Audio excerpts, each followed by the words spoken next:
Hi guys, it's Ron. In this video, I'll show you how to use a SureTrace circuit tracer from Ideal to trace UTP cables like Cat5e and Cat6 in a live data rack without disconnecting the cables from the system.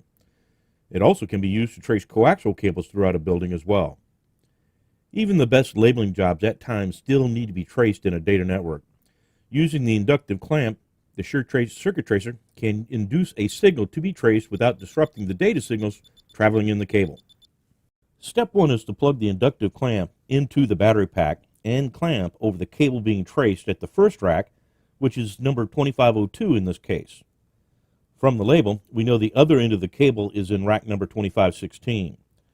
Using the magnetic strap, hang the battery pack to the rack, then turn on the receiver unit and verify it is getting a strong signal from the transmitter.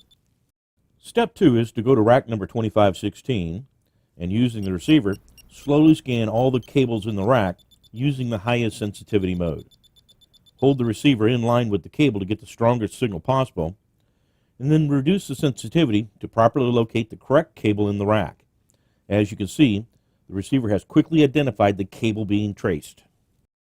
The SureTrace circuit tracer can also be used to trace the DC power cables feeding the equipment in the data racks. Using the inductive clamp, in a similar way, it can be used to quickly identify the proper circuit breaker feeding the data rack. Call the Ideal customer service line or visit our website to find out more about the circuit tracer and a local distributor you can buy one from. Hey, thanks for watching, folks. I'm Ron with Ideal.